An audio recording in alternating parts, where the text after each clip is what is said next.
안녕하세요. 여러분들은 세무회계 2급 강의할 박정국 세무사입니다. 우선 우리 세무회계 2급에 대해서 간단한 시험 개요와 수업 방식, 오리엔테이션 간략하게 하도록 하겠습니다. 자, 세무회계 2급은 크게 우리가 두 파트로 이루어져 있습니다. 세법 1부, 세법 2부. 세법 1부는 법인세법, 부가가치세법이고요. 세법 2부는 국세기본법, 소득세법, 조세특례제한법 이렇게 이루어져 있습니다. 근데 실제 조세특례제한법은 우리가 별도로 학습하지는 않고요. 법인세법 할 때 간략하게만 보도록 하겠습니다. 보통 한 문제 정도 출제가 되는데 시험에 자주 출제되는 그런 부분만 간략하게 보고요.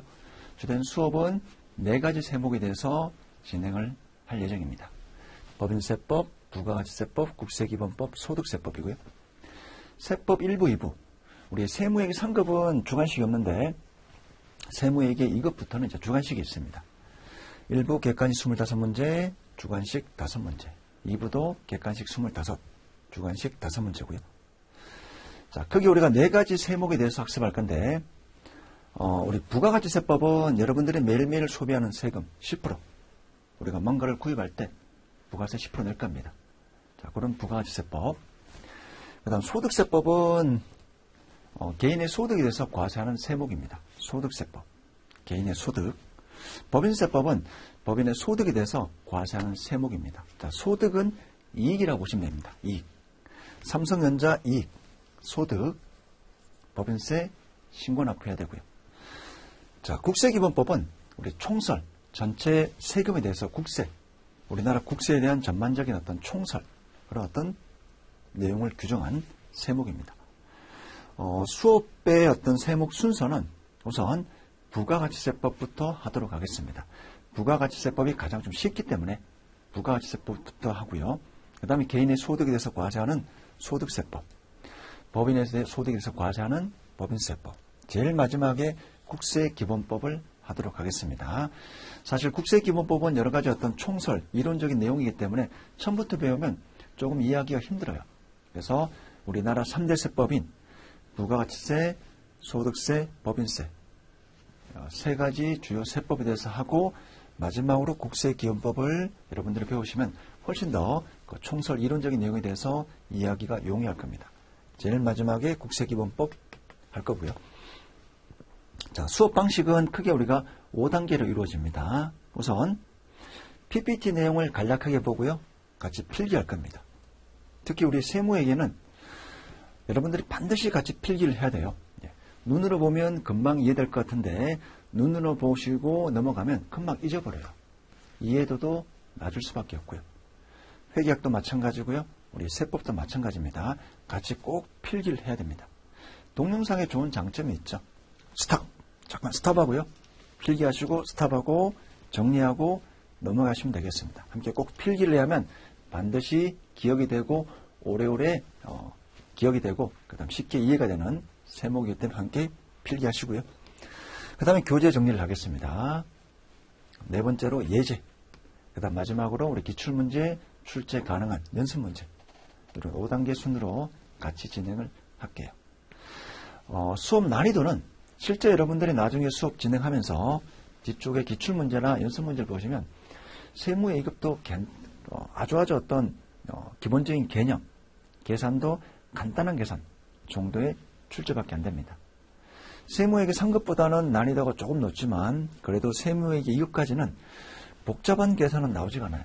간단한 계산, 그 다음 이론 내용. 자, 이렇게 이제 시험 문제가 출제되는데 출제 난이도에 맞춰서 수업을 하게 되면 이 세법, 특히 세무회계 전반에 대해서 여러분들이 깊이 있는 이해를 할 수가 없습니다.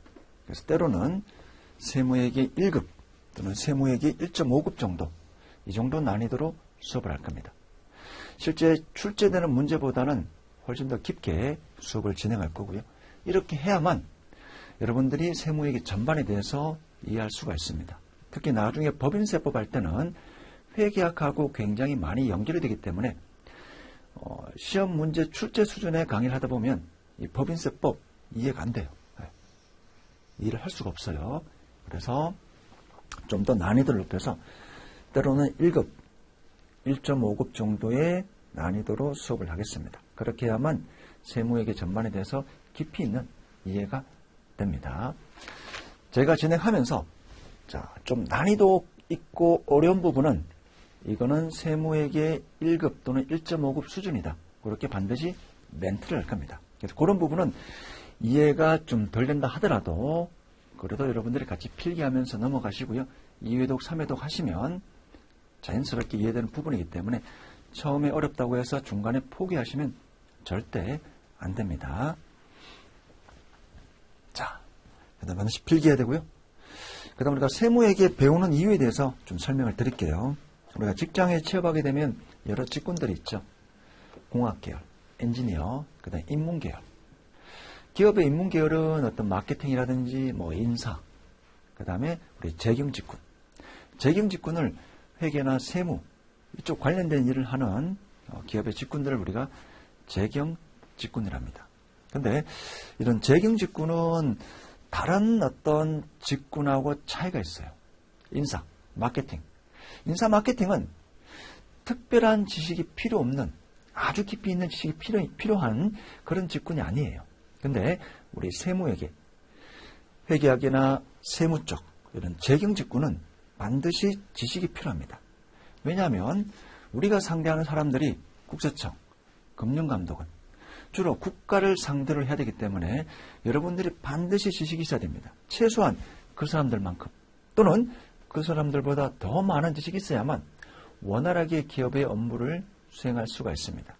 기업에 근무하면 여러 가지 소득세, 법인 관련된 세금, 부가가치세, 국가를 신고하는 거잖아요. 국가에 신고하는 건데 그럼 국가와 여러분들이 대화를 하고 협상을 하고 논리 전개를 해야 됩니다. 그래서 이 재경 직군은 다른 직군들과 다르게 지식이 굉장히 중요합니다. 지식이 굉장히 중요합니다.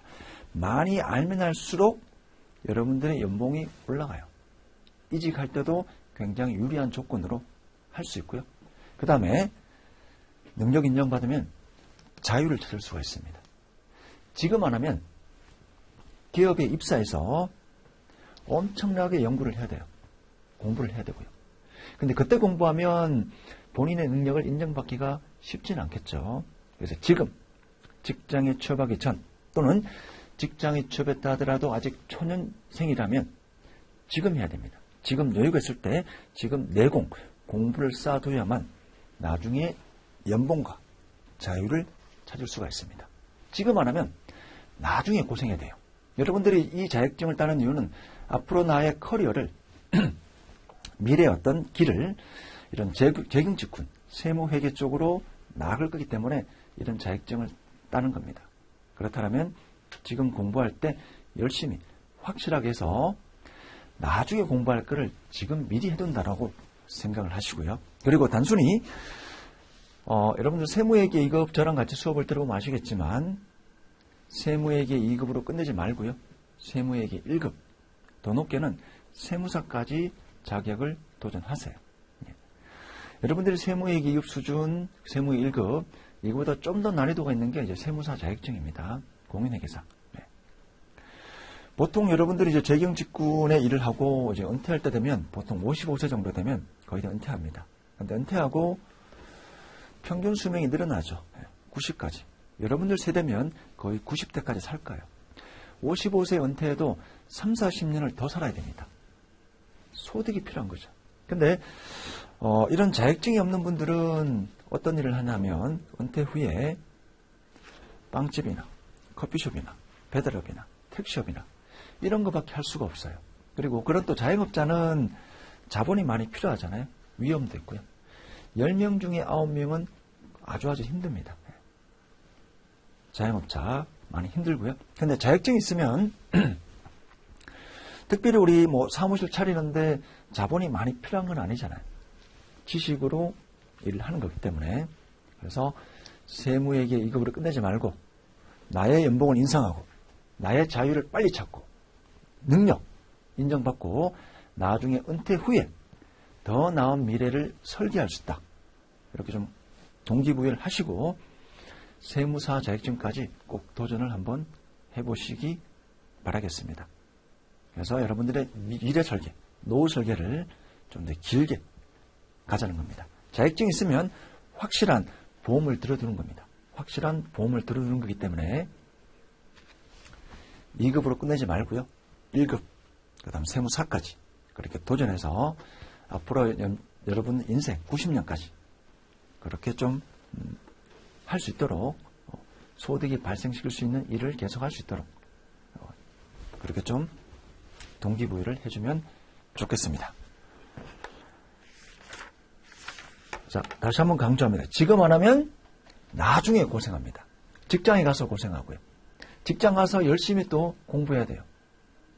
자유를 미리 찾기 위해서, 인정받기 위해서 지금 여러분들이 이 공부를 할 때, 동영상을 들을 때 확실하게 한다라고 좀 준비를 하시고요. 강의를 잘 들어주면 감사하겠습니다. 자, 부가가치세법부터 수업 진행하겠습니다.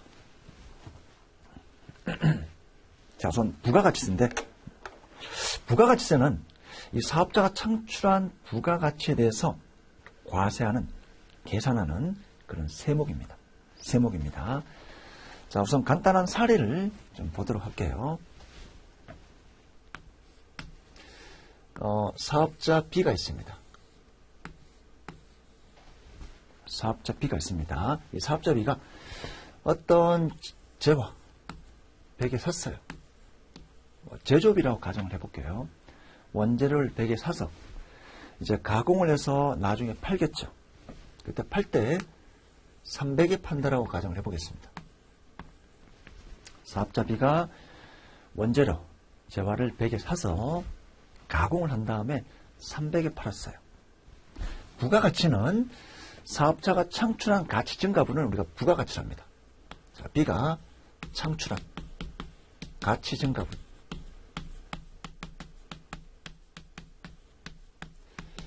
사업자 B가 창출한 가치 증가를 우리가 부가가치라는 용어를 써요. 부가가치세는 이 사업자 B가 창출한 부가가치에 대해서 과세하는, 계산하는 그런 세목입니다. 세목입니다. 자, 사업자 B가 창출한 가치 증가, 부가가치가 어떻게 되죠? 매출에서 매입을 뺍니다.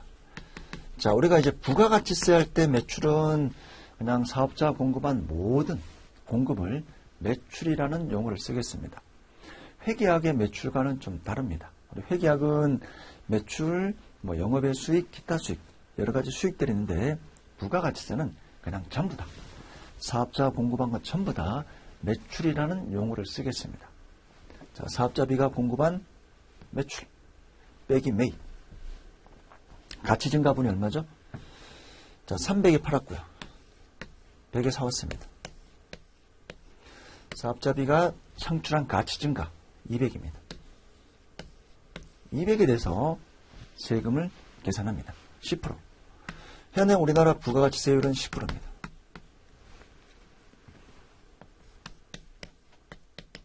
자, 얼마가 되죠? 20입니다.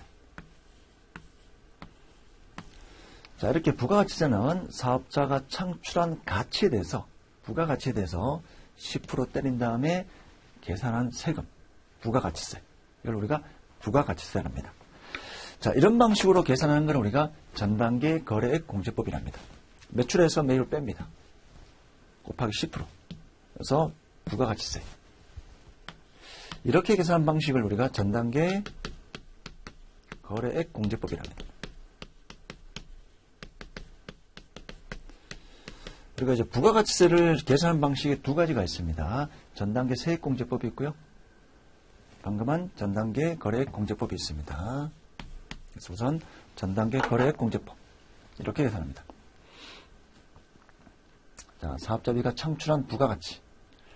매출에서 매입을 뺍니다. 300에서 100을 뺍니다. 창출한 가치 증가분 200. 200에 대해서 10%. 그래서 사업자 B의 부가가치세는 20이다. 이렇게 계산 방식이 전단계 거래액 공제법입니다. 자, 그 다음으로 또 이렇게 계산 방식이 있습니다. 자, 위의 식에서 관료를 풀어볼게요. 매출 빼기 매입 곱하기 10% 이 관료를 풀어보겠습니다. 자, 관료를 풀면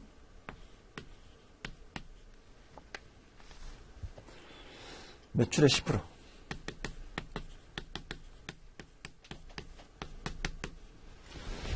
매출 곱하기 10%, 매입 곱하기 10%.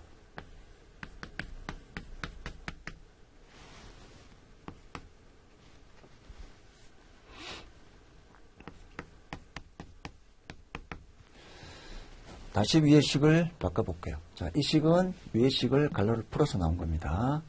다시 이 식을 바꿔볼게요. 매출의 10%. 매입의 10%를 우리가 매입세액이라고 부릅니다. 매입의 10%를 우리가 매입세액이라고 부릅니다.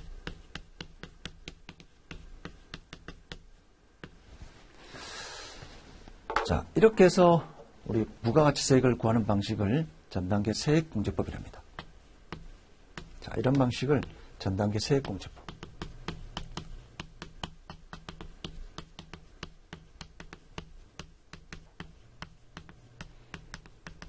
자, 간단한 논리를 보면 전단계 거래공제법은 전단계 거래액을 빼자. 매입. 10을 빼자.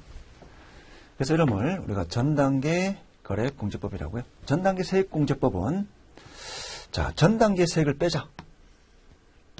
그 세액을 뭐라 부르죠? 매입세액. 요 매입세액을 빼자. 근데 요 매입세액은 그냥 빼주는 게 아니라 반드시 사업자비가 입증을 해야 돼요. 자, 입증 서류는 뒤에서 할 겁니다. 매출의 10% 빼기 매입세액 해서 사업자비가 창출한 부가가치대에서 과세하는 부가가치세를 구하는 방식을 전단계 세액공제법인데요. 근데 매입세액은 무조건 빼주는 게 아니라 이런 세금계산서나 신용카드, 현금영수증을 통해서 이 사업자비가 입증하면 빼줍니다. 자, 이런 식으로 해볼게요. 매출의 10%, 300의 10%. 매입세액은 10이죠. 10. 이렇게 해서 20을 구한다는 겁니다. 이런 방식으로 계산 방식이 전단계 세액공제법입니다. 현행 우리나라 부가가치세는 이 전단계 세액공제법을 채택하고 있는데 그 이유는 바로 다음 사례를 통해서 설명을 드리겠습니다. 자, 우선 그림을 보기 전에 여러분들이 이제 매일매일 부가가치세를 부담을 하고 재화를 살 겁니다. 편의점 가서 커피, 음료수, 과자, 라면 전부 다 구입할 때 부가가치세 10% 내고 여러분들이 살 겁니다. 부담은 여러분들이 하죠. 부가가치세. 근데 여러분들이 이제 부가가치세 신고한 적은 한 번도 없을 거예요. 여러분들이 매일매일 재화를 살 때 부가가치세 내고 여러분들이 재화를 살 겁니다. 여러분들이 부가가치세를 사업자에게 냈지만 여러분들이 부가가치세를 신고한 적은 한 번도 없을 거예요. 부가가치세는 사업자가 신고를 합니다. 자, 이런 전반적인 원리에 대해서 한번 살펴보겠습니다.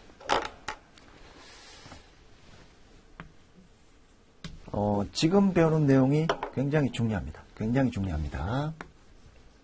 이 원리가 굉장히 중요해요. 이 원리만 이해하시면 부가세는 끝. 원리만 이해하시면 부가가치세는 끝입니다. 이 논리에 따라서 여러 가지 세법이 법조문이 나열되고요. 그 다음에 이론이 되고 본문 내용이 그렇게 쭉 나오는 겁니다. 원리, 간접세의 원리를 공부하는 게, 깨닫는 게 매우 중요합니다. 자, 우리 현실에서 어떻게 여러분들이 매일매일 부가가치세를 부담하는지 보겠습니다.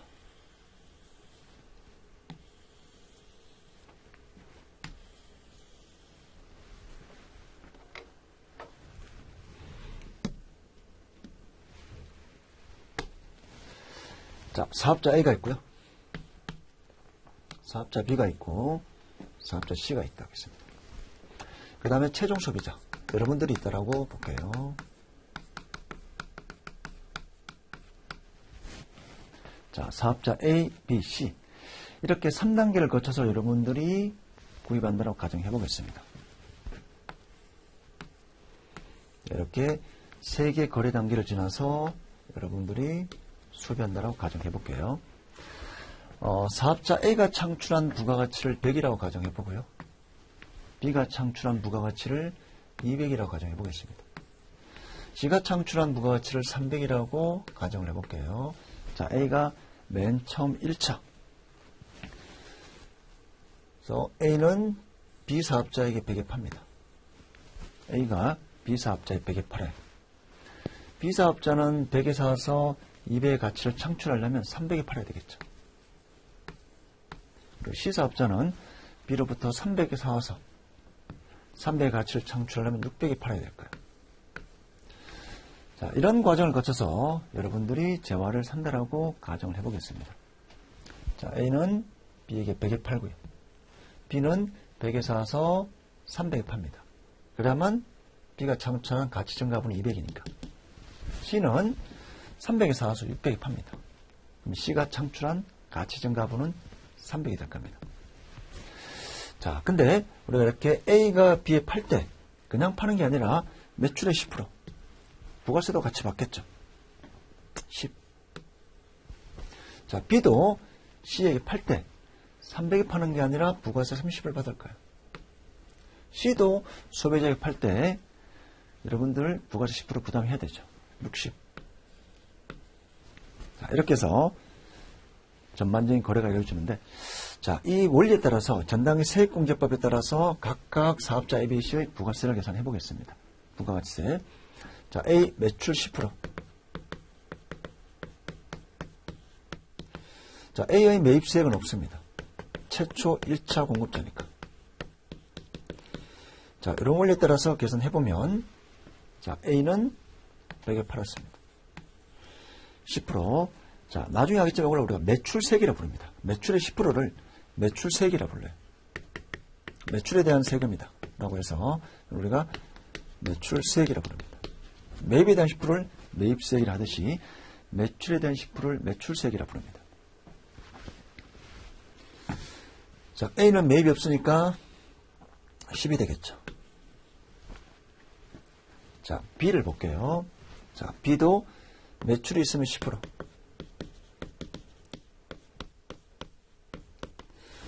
그 다음 B의 매입세액.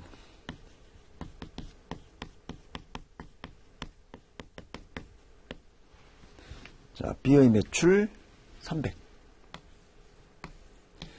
300이 10% 30이죠. 자, 그 다음 B가 부담한 매입세액. A로부터 사올 때 B는 10을 주고 사왔죠. 부가세 10을 주고 사왔습니다. 그래서 B가 부담한 매입세액 10. 자, 이렇게 해서 최종 납부세액. 매출의 10% 빼기 매입세액을 요거를 우리가 납부세액이라고 부릅니다.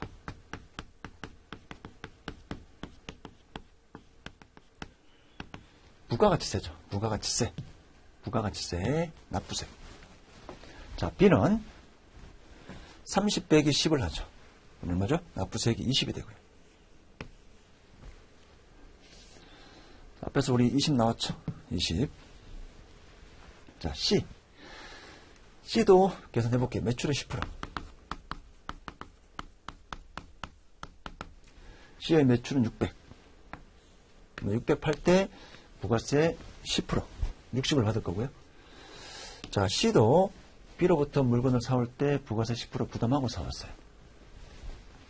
300 주고 사올 때 부가세 30 주고 사왔죠. 자, C의 매입세액. 매출세액은 C는 60. 자, C의 매입세액은 30.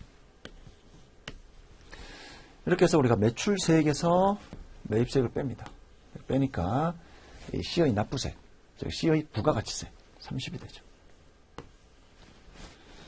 자, 소비자는 600에 사고 부가세 10%도 부담할 겁니다. 60. 그래서 여러분들은 660을 주고 재화를 사겠죠. 자, 여러분들은 660으로 이 재화를 살 겁니다. 자, 전체 내용을 보겠습니다. 전체 내용.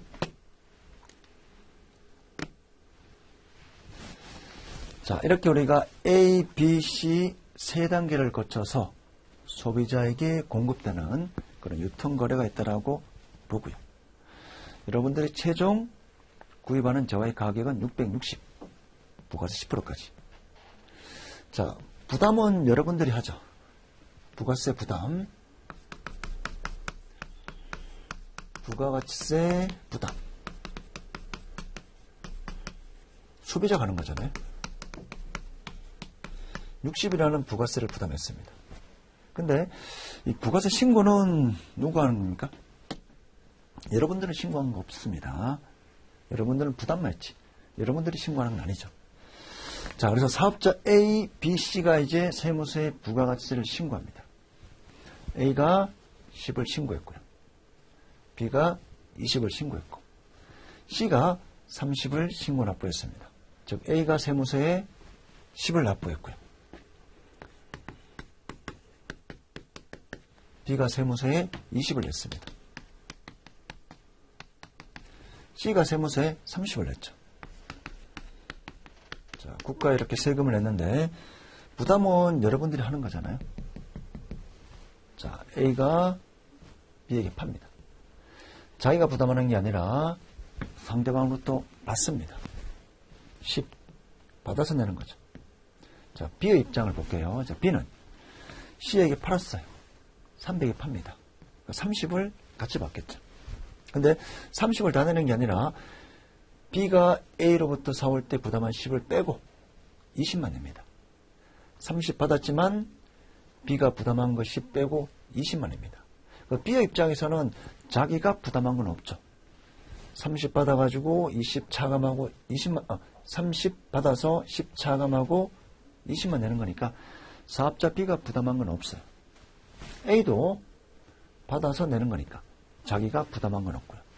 사업자 C, 소비자에게 600에 파는데 60의 부가세를 받았습니다. 근데 자기가 B로부터 사올 때 30을 부담했기 때문에 그거 빼고 차액만 30을 냅니다. 사업자 C도 자기가 부담한 건 없죠. 자기가 부담한 건 없어요. 60 받고요. 30 낸 거 차감 30만 내는 거니까 사업자 C도 자기가 부담한 세금은 없습니다. 자, 그리고 전체 우리 구조를 보게 되면 최종 소비자가 부가세 60을 부담합니다. 그리고 납부는 A가 10, B가 20, C가 30. 각자 자기가 창출한 부가가치에 대해서 이렇게 세금을 내는 겁니다. 부담은 누가? 소비자가.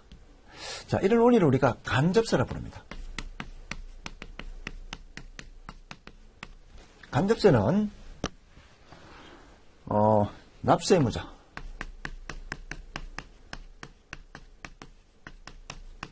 우리 부가가치세를 신고하고 납부를 해요. 어디? 국세청에. 근데 이 세금을 부담하는 자는 누구예요?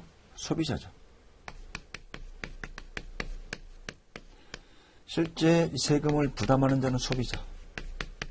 이 두 개가 틀립니다. 이걸 우리가 간접세라고 부릅니다. 세무서 국세청에 세금을 신고 납부하는 자와 세금을 부담하는 자가 틀려요. 간접세. 부담은 여러분들이 하지만 신고는 누가 하는 거예요? 사업자들이 하는 거죠.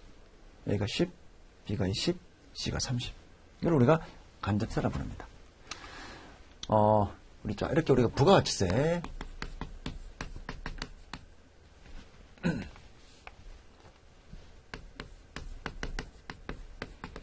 부가가치세는 간접세입니다. 세액 신고 납부하는 자와 세금을 부담하는 자가 틀리다. 근데 이에 반해서 우리가 소득세가 있어요. 자, 소득세. 저는 입회수 고려해서 이렇게 수업을 해요. 강의를 합니다. 강의를 계속 반복적으로 하기 때문에 저의 사업소득입니다. 자, 저의 소득에 대해서 제가 신고합니다. 소득세법 할 때 상세하게 할 건데요. 제가 벌은 이익에 대해서, 제가 벌은 소득에 대해서 제가 신고해요. 자, 납세 의무자와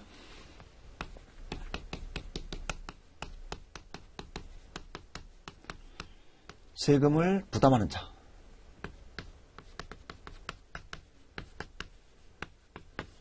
그리고 담세자는 표현을 쓰게 됩니다. 세금을 부담하는 자. 같죠? 이런 세금을 우리가 직접세라고 부릅니다. 내가 돈 번 거를 내가 신고한다는 거죠. 내가 돈 번 거를 내가 신고하는 겁니다. 내가 부담하죠. 신고도 내가 하는 겁니다. 이런 세목을 직접세, 소득세.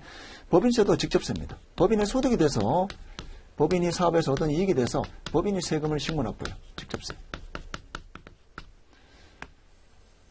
자, 이런 내용은 우리가 매회 세무이익 2급에서 보기 내용으로 출제될 정도로 매우 중요한 내용입니다. 직접세와 간접세 원리. 직접세는 벌은 사람이 네가 신고해라. 소득세와 법인세. 자, 근데 부가가치세는 간접세라는 겁니다. 여러분들이 매일매일 부가가치세를 부담하지만 세금 신고 납부는 여러분들이 하는 게 아니라 누구예요? 사업자가 하는 겁니다. 사업자가 하는 겁니다. 간접세. 자, 그 다음. 자, 첫 번째 간접세. 자, 두 번째. 이걸 우리가 다단계 거래세라는 표현을 씁니다.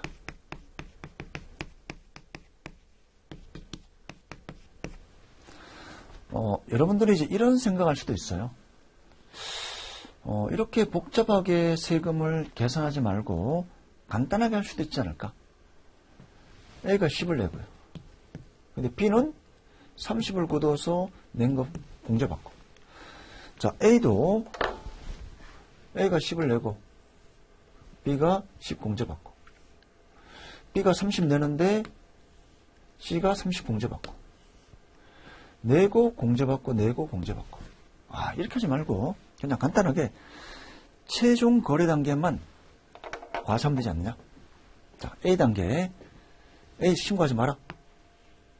B도 부가세 신고하지 마라. 최종 소비자와 거래하는 C만 신고하는 거야. 매출세. 자, C도 매입세가 없고요. 그럼 C가 소비자 608대 60 내라. 이렇게 하면 간단하지 않을까?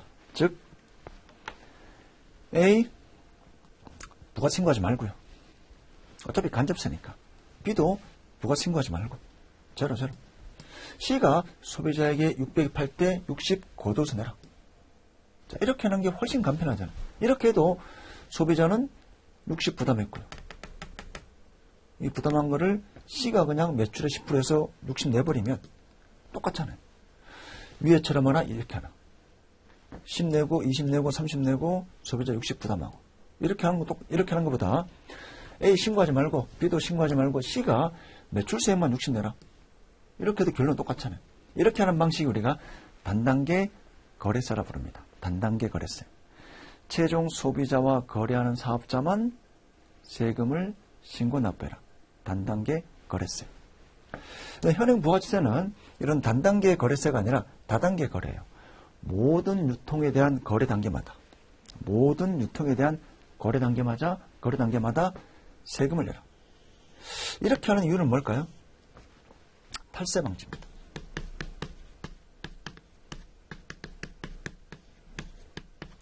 자, 한번 내용을 볼게요. 앞에서 우리 매입세액은 그냥 빼주는 게 아니라 입증을 해야 빼준다고 그랬죠. 자, 예를 들어 B사업자를 볼게요. B사업자. 자, B사업자 매입세액을 빼주는데 무조건 매입세액 있다고 빼주는 게 아닙니다. 부가세 신고할 때 B사업자가 입증을 해야 돼요. 너 A로부터 물건을 사왔는데 세금계산서 수령했니? 그거 입증해라. 부가세 신고할 때 증명해라. 그러면 빼주겠다. 자, 여기 있는 매입세액은 입증을 해야 빼줍니다.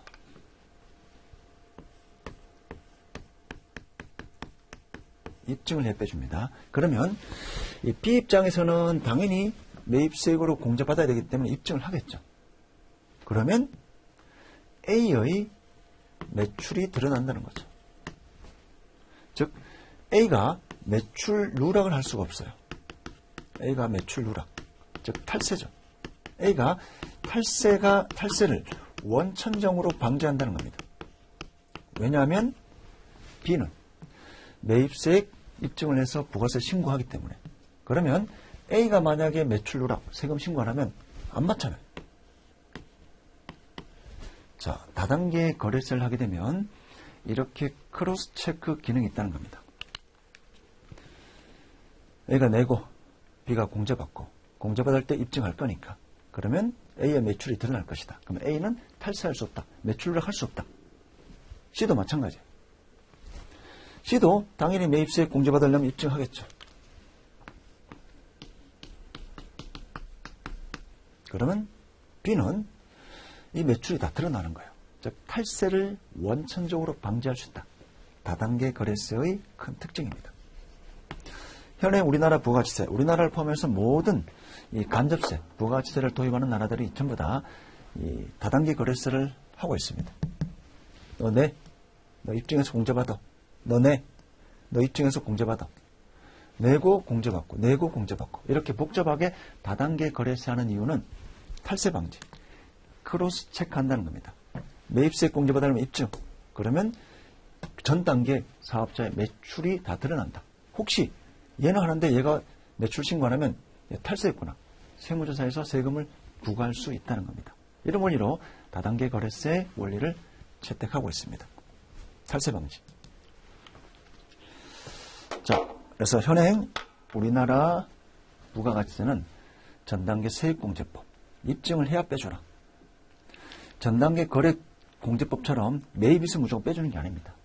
매입 있다고 무조건 빼서 계산하는 게 아니라 전단계 세액공제법의 원리로 쓰고 있습니다.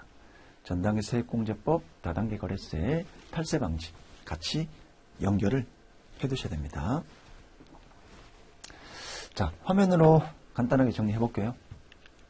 자, 부가가치세는 다음 단계로 계속 전가합니다. 다음 단계로. A가 팔 때 100에 파는 게 아니라 10% 걷는다. 10을 냅니다. 자, B도 C에게 팔 때 30의 부가세를 걷습니다. 걷고 자기가 낸 거 공제받고 20만 내는 거죠. 결론적으로 B도 자기가 부담한 게 없잖아요. 상대방의 전가. 자, C도 30의 부담을 하고 사왔어요. 대신 소비자에게 60 받는 겁니다. 60 받아가지고 자기가 부담한 거 30 빼서 30만 내는 겁니다. 전가시키죠. 다음 단계로. 이런 다단계 거래세 전가를 통해서 최종 소비자가 이 부가가치세를 부담하게 하는 겁니다. 자, 특징, 간접세. 두 번째, 다단계 거래세. 다단계 거래세. 세 번째, 전단계 세액공제법. 전단계 거래공제법처럼 매입 있으면 무조건 빼는 게 아니라 이렇게 하면 탈세 방지 못하니까 입증해서 신고할 때 입증하면 빼주겠다. 전단계 세액공제법. 그 다음 일반 소비세의 원리가 있습니다. 나중에 우리가 할 건데요. 모든 재화에 대해서 다 부가세 10% 때리는 게 아니라 법에서 이러이러한 재화는 부가세 과세하지 말라. 면세라고 열거된 게 있습니다. 뒤쪽에서 할 겁니다. 그러니까 법에서 면세, 이런 재화 또는 용역은 부가세 과세하지 마라. 이렇게 열거한 것 빼고 나머지 전부 다 과세하는 일반 소비세의 원리입니다. 특히 우리 항공 같은 경우는 면세 업종입니다. 여러분들이 이페스 코리아 결제하면 결제한 전표를 보세요. 부가세가 있는지 없는지, 부가가치세가 있는지 없는지 보세요. 보면 부가세가 없어요. 우리가 교육 용역은 면세하는 업종입니다. 부가가치세를 과세하지 않습니다. 자, 이렇게 법에서 이런 재화, 이런 용역은 부가가치세 과세하지 말라. 그거 빼고 나머지 전부 다 10% 과세하는 일반 소비세 원리고요. 그 다음에 국세입니다. 국세. 우리 중앙정부에서 관리 감독을 해요. 지방세가 아니라 국세입니다. 국세. 지방세는 우리 취득세, 부동산 취득이나 부동산 재산세 이런 세목인데 지방자치단체에서 관리 감독하는 세목입니다. 특히 우리 자동차세. 자동차 구입하면 취득세 내야 돼요. 그런 것들은 지방에서 관리 감독합니다. 근데 부가가치세는 국세. 소득세, 법인세, 부가가치세는 전부 다 국세입니다. 우리나라 중앙정부에서 관리 감독을 합니다. 그 다음 물세입니다. 납세자의 인적 사항을 전혀 고려하지 않습니다. 자, 나중에 하겠지만 여기 볼게요. 우리 소득세 같은 경우는 인세라고 표현합니다. 인세.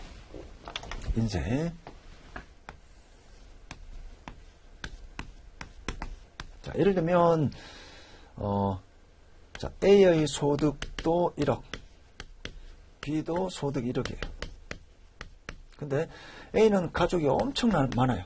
가족이 한 5명이에요. 근데 B는 가족이 하나밖에 없어요.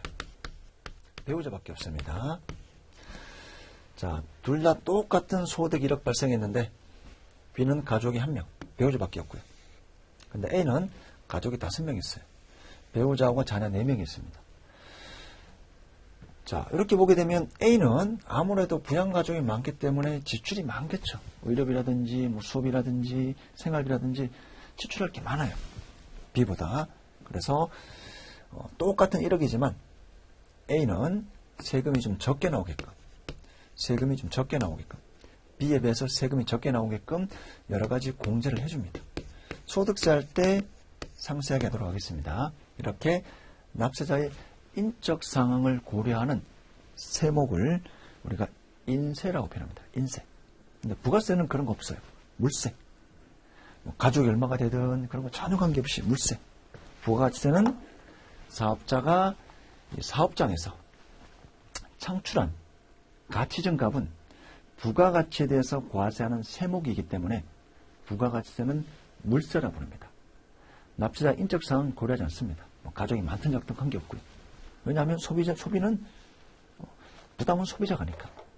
사업자가 사업장에서 창출한 부가가치에 대해서 세금을 계산하지만 실제 부담은 누가 하니까? 소비자가 하니까. 그래서 물세라고 표현합니다. 자, 세금 계산서고요. 이렇게 우리가 이제 이 B가 공급할 때 세금 계산서를 발급을 합니다.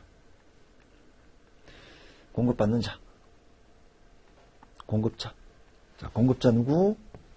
등록번호, 뭐 성명, 상호명, 뭐 공급가액, 부가가치세액, 뭐 품목, 날짜 이런 걸 적어서 공급자가 하나 보관하고 그 다음에 매입자에게 교부를 합니다. 자, B가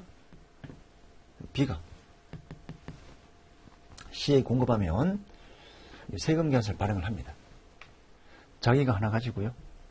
그 다음에 C에게 교부합니다. 그럼 C는 세금 계산서를 받았죠. 세금 계산서를 수령했습니다. 그럼 부가세 신고할 때 입증을 해서 공제를 받습니다. 세금 계산서 화면 다시 볼게요. 그래서 공급자가 2장을 작성해서 자기가 하나 가지고 상대방이 교부를 합니다.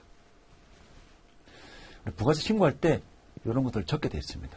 부가세 신고서에 매출처별, 내가 발행한 거, 내가 발행한 세금 계산서 내용은 다 적고요. 그 다음 매입처별 세금 계산서 합계표, 내가 받은 거를 이런 신고 서식에 세금 계산서 합계표라고 이런 양식이 있는데 부가세 신고할 때 여기다 다 적어내야 돼요. 내가 공급한 거, 내가 세금 계산서 발행한 거 여기다 다 적고요. 내가 받은 거, 매입처별 세금 계산서 합계표라는 신고 서식에 내가 받은 세금 계산서를 다 적도록 되어 있습니다. 이렇게 해서 부가세 신고를 하는 겁니다. 그러면 크로스 체크 기능이 있죠. 크로스 체크. 자, 크로스 체크 기능이 있다는 겁니다. 크로스 체크 기능이 있습니다. 즉 상대방의 어떤 매출 누락을 원천적으로 방지하는 겁니다. 원천적으로 방지하는 겁니다. 자, 우리 이번 시간 여기까지 하고요. 이번 시간 전반적인 내용, 부가세 특징, 원리.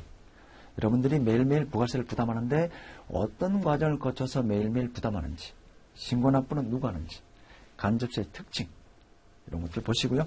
1교시 여기까지 하겠습니다.